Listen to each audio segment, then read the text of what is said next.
Picture this. It's April 1956, and Grace Kelly is about to walk down the aisle in what would become the most copied wedding dress in history. But here's what most people don't know. That dress was actually a $60,000 gift from MGM Studios, and the lace used to make it was over 125 years old. From dresses so heavy they had to be cut with scissors during the actual ceremony, to gowns paid for with wartime ration coupons, these aren't just pretty dresses we're talking about. Every single one has a story that'll make you see royal weddings completely differently. We're counting down 21 of the most stunning royal wedding dresses ever created, and trust me, the secrets behind number 1 will blow your mind. Let's start with number 21.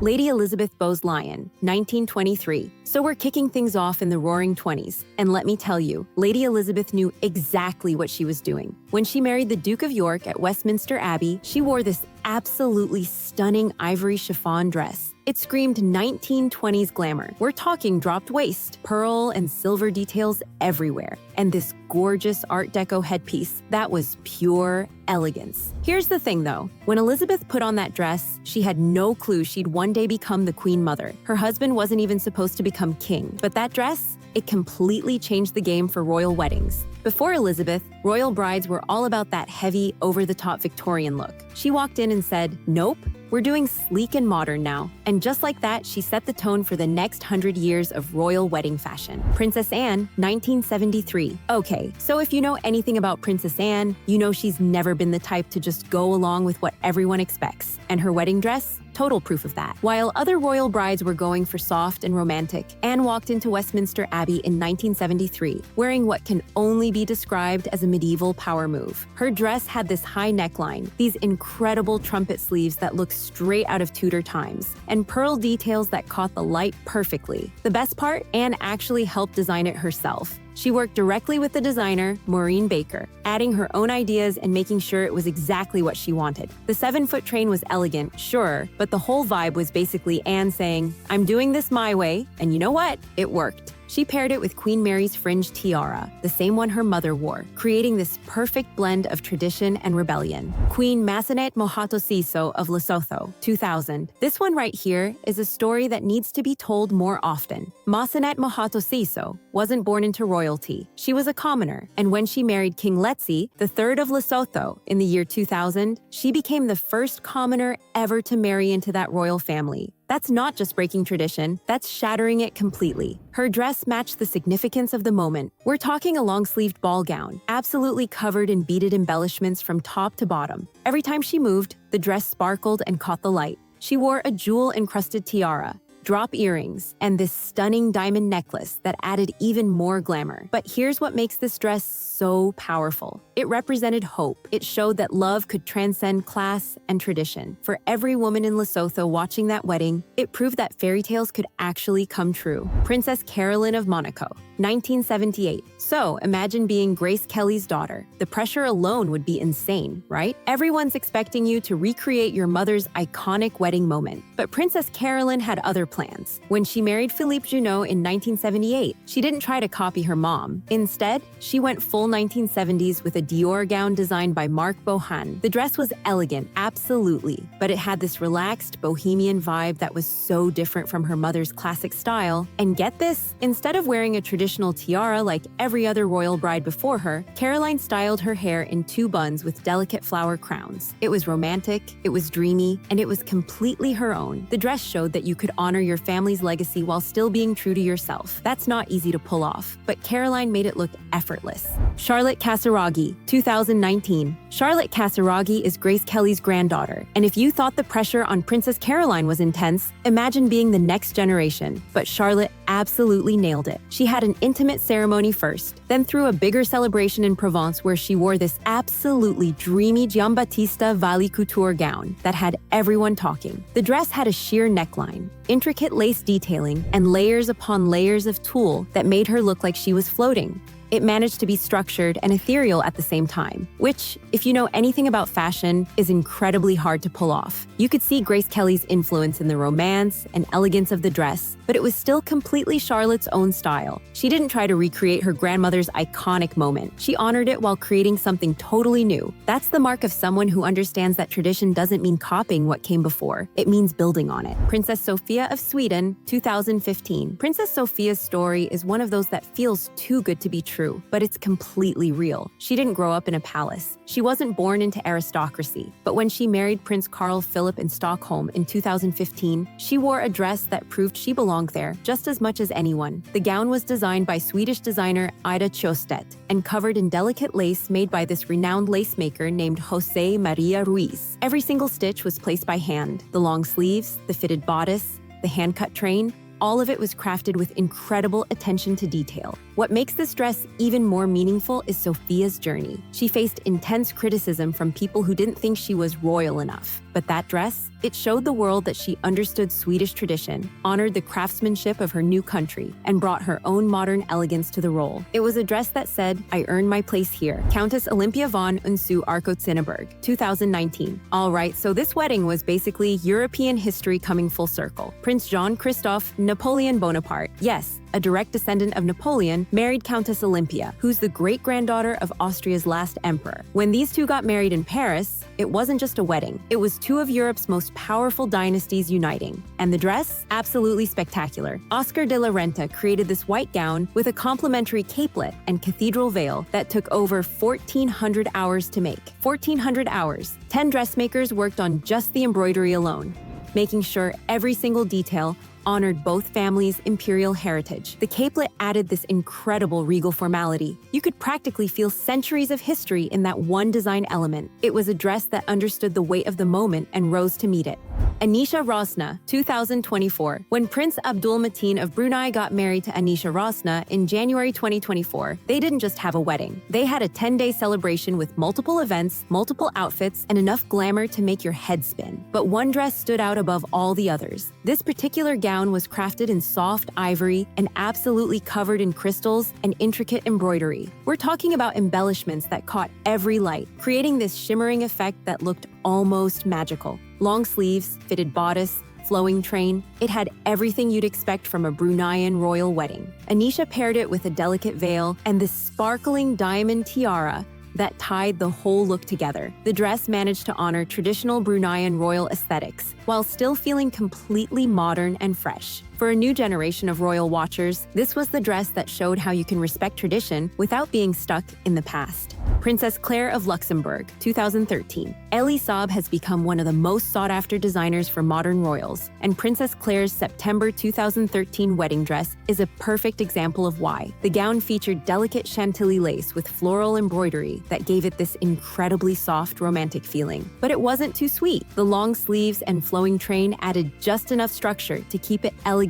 and regal. Claire paired the dress with the Grand Ducal family's diamond vine tiara, and here's where it gets good. The tiara had these floral details that perfectly matched the embroidered flowers on the dress. It was like the whole look was designed to work together as one cohesive piece of art, and that's exactly what Elie Saab is known for. He doesn't just make a pretty dress, he creates an entire visual story. Claire's gown walked this perfect line between fairy tale romance and sophisticated modern design. It was luxurious without being over the top, which is exactly what you want when you're marrying into one of Europe's oldest royal families. Alessandra de Osma, 2018. When Alessandra de Osma married Prince Christian of Hanover in March 2018, she wore a dress by Spanish couturier Jorge Vasquez that had royal watchers absolutely losing their minds. And for good reason. The gown had a high neck, long lace sleeves, and a fitted bodice that flowed into this gorgeous full skirt with a long, elegant train. Made of delicate lace and silk, every single element was chosen to create something timeless. Alessandra completed her look with the Hanover floral tiara, and yes, it matched the lace details perfectly. What made everyone fall in love with this dress was its refined simplicity. In an age where it's easy to go too big, too dramatic, too everything, Alessandra's dress proved that sometimes quiet elegance speaks louder than anything else. The dress was praised by fashion critics for understanding what true sophistication looks like. It wasn't trying to be the loudest dress in the room, it was simply being the most beautiful. And du, Guillaume, willst du mein Mann bin? Countess Stephanie of Luxembourg, 2012. Stephanie de Lannoy became the hereditary Grand Duchess of Luxembourg when she married Prince Guillaume in October 2012, and her wedding dress was nothing short of spectacular, designed by Elie Saab. Yes, him again. The gown was made of ivory lace and silk tulle, richly embroidered with silver thread, crystals, and thousands of pearls that sparkled with every movement. But here's what made this dress truly unforgettable: the 13-foot train. 13 feet. When Stephanie walked down that aisle, the train stretched behind her like something out of a movie. Long sleeves and a high neckline gave it that classic royal look, but the intricate embroidery and pearlwork elevated it to something extraordinary. She wore the Lannoy family tiara, adding a deeply personal touch to the ensemble. The dress was a perfect mix of tradition, elegance, and jaw-dropping glamour. It was the kind of dress that reminds you why people still care about royal weddings in the first place. Total of 325 cut glass. Sophie Rhys-Jones, Countess of Wessex, 1999. Okay, prepare yourself for this number. When Sophie Rhys-Jones married Prince Edward at St. George's Chapel in 1999, her dress featured 325,000 hand-sewn cut glass and pearl beads. 325,000. Let that sink in for a second. The gown was designed by Samantha Shaw and crafted from hand-dyed silk organza and silk crepe. The full-length veil was also hand-dyed silk tulle with crystal beading, and it was specifically made to be 1 inch longer than the dress's train. Here's what makes this dress different from other heavily embellished royal gowns. The beads weren't arranged in specific symbolic patterns. They were scattered across the fabric to create this ethereal, glimmering effect. Every time Sophie moved, the dress caught the light in a completely different way. And there's one more beautiful detail. Prince Edward personally designed the black and white pearl necklace and matching drop earrings he gave Sophie as a wedding present. So she wasn't just wearing a stunning dress, she was wearing jewelry created specifically for her by the man she was marrying. That's the kind of thoughtfulness that turns a beautiful dress into an unforgettable memory. Där kom kyssen och nu vill fotograferna ha mer.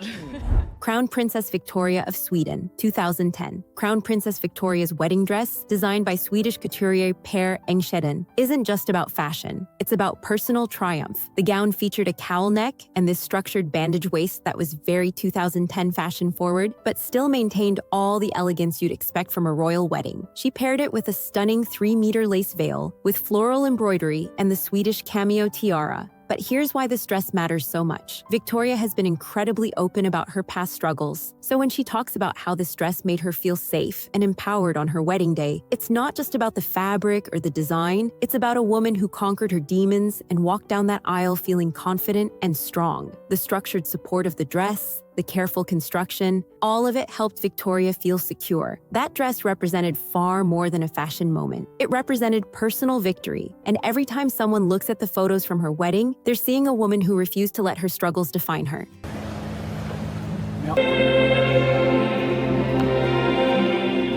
Princess Charlene of Monaco, 2011. Princess Charlene's wedding dress, designed by Giorgio Armani Privé, is a masterclass in modern royal elegance. Crafted from silk satin, the gown featured a sleek, off-the-shoulder neckline with a fitted bodice that flowed into a long train. And that train, it was embroidered with delicate floral details and adorned with 40,000 Swarovski crystals. 40,000 crystals! The minimalist design was intentional. Charlene has this statuesque beauty, and Armani understood that the dress should highlight her, not overpower her. The intricate embroidery added just enough royal grandeur without going over the top. Paired with a long veil, the gown perfectly reflected Charlene's modern yet regal personal style. What's fascinating about this dress is how it manages to feel simple and elaborate at the same time. From a distance, it reads as clean and elegant, but up close, you see the thousands of hours of work, the hand-placed crystals, the meticulous embroidery. It's the kind of dress that reveals more and more the longer you look at it. And that's exactly what makes it one of the most memorable royal wedding dresses of the 21st century. But hold on, because the dress at number 5 holds a world record that still hasn't been broken.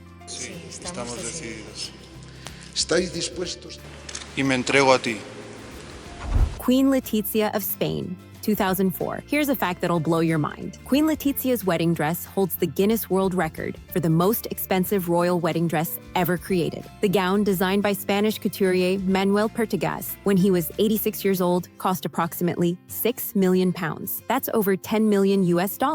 Made of Valencia silk, the dress featured a high-standing collar, long sleeves, and a deep V neckline that created this incredibly regal silhouette. But what really made the dress worth that price tag was the embroidery. Wheat and lilies were sewn throughout using gold and silver thread, symbolizing fertility and purity. The 15-foot train was covered in these heraldic symbols, each one carefully stitched by hand. Letizia paired the gown with a cathedral-length silk tulle veil, a gift from King Felipe, embroidered with fleur-de-lis and wreaths. She wore the Prussian tiara, a 1913 kokoschnik tiara that had been passed through multiple royal families before arriving in Spain. Everything about this dress screamed Spanish royal tradition and luxury. It was opulent, it was symbolic, and it was absolutely unforgettable. When people talk about the most expensive royal wedding dresses ever made, this is the one that tops every single list.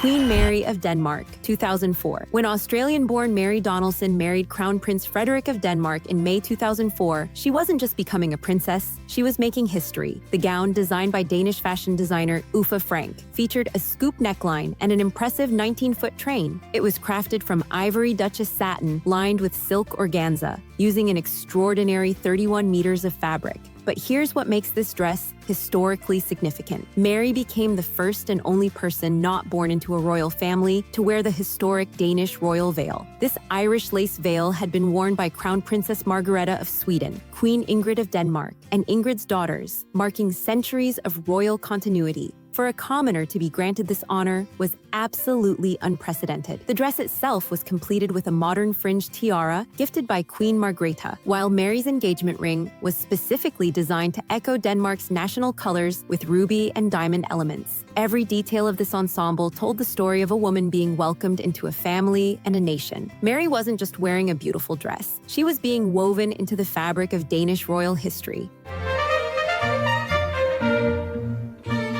Princess Beatrice, 2020. Princess Beatrice's wedding dress tells one of the most touching stories in recent royal history. When she married Edoardo Mapelli Mozzi in July 2020, she didn't commission a new couture gown. Instead, she wore a vintage Norman Hartnell dress from the 1960s that belonged to her grandmother, Queen Elizabeth II. This ivory peau de soie taffeta dress, trimmed with ivory Duchess satin and encrusted with diamante, had been worn by the Queen at major events, including the 1962 premiere of Lawrence of Arabia. Think about that for a second. This wasn't just a dress, it was a piece of living history. The Queen's dressmaker, Angela Kelly, and fashion designer Stuart Parvin worked together to alter and refit the dress for Beatrice. They added voluminous organza sleeves with checkered geometric bodice detailing and adjusted the hemline. Beatrice paired it with Queen Mary's fringed tiara, the same tiara worn by both her grandmother and Aunt Princess Anne at their weddings. The wedding happened during the pandemic, so it was a small, intimate ceremony. But the choice to wear her grandmother's dress made it even more meaningful. It created an unbroken chain of royal traditions spanning from 1947 to 2020. 3 generations, 1 tiara, 1 reimagined dress. It proved that sometimes the most beautiful choice isn't something new. It's honoring the women who came before you.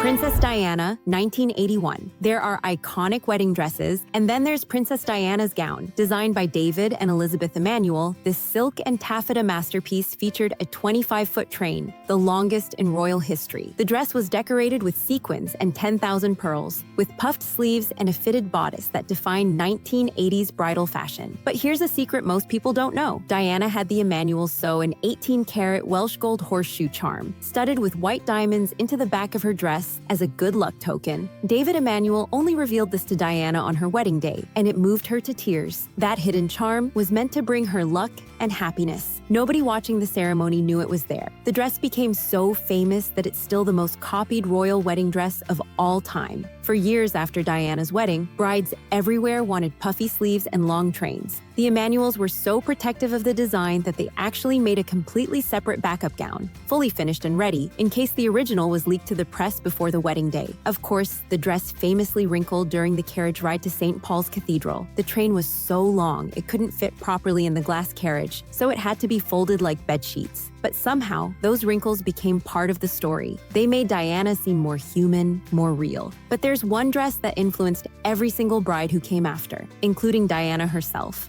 I've had many happy moments in my life. April 19th, 1956. Grace Kelly walked down the aisle to marry Prince Rainier III of Monaco, and the world stopped. The dress she wore that day wasn't just beautiful, it changed bridal fashion forever. Designed by Helen Rose of MGM Studios, the gown was a $60,000 wedding gift from the studio to their biggest star. Think about that. MGM loved Grace so much they literally paid for her wedding dress. The gown was made of silk taffeta, silk net, and antique Brussels lace that was over 125 years old. 125 years, that lace had already lived an entire lifetime before it became part of Grace's dress. 30 seamstresses worked for months to create this masterpiece. The bodice was fitted with the antique lace, while the full skirt flowed from 100 yards of silk net. The dress featured a modest 3-foot train, a deliberate choice that reflected Grace's understated elegance. She completed the look with a Juliet cap veil that added this delicate, romantic touch. But here's what makes this dress number one. Its influence didn't stop in 1956. Kate Middleton's wedding dress? Directly inspired by Grace Kelly. Countless other royal brides have looked to this gown as the gold standard. Even today, nearly 70 years later, brides still reference Grace Kelly's dress when talking to their designers. The dress represented the perfect marriage of Hollywood glamour and royal tradition. Grace was America's princess becoming Europe's actual princess, and her dress had to bridge both worlds. It had to be glamorous enough for a movie star, but elegant enough for a royal ceremony, and it succeeded beyond anyone's wildest dreams. Grace Kelly's wedding dress is more than just number one on this list. It's the dress that every other dress on this list was compared to. It's the standard, the benchmark, the one that started it all. So there you have it. Every stitch tells a story. Every pearl represents a tradition. Every choice, from wearing your grandmother's dress to commissioning the most expensive gown in history, says something about who you are and what you value. So here's my question for you. If you could walk down the aisle in any of these dresses, which one would you choose? Grace Kelly's timeless elegance, Diana's fairy tale drama, or maybe Princess Beatrice's sustainable, meaningful choice? Let me know in the comments below. And if you love diving into these hidden royal stories, hit that subscribe button because we've got plenty more secrets to uncover. Thanks for watching. And remember, behind every beautiful dress is an even more beautiful story.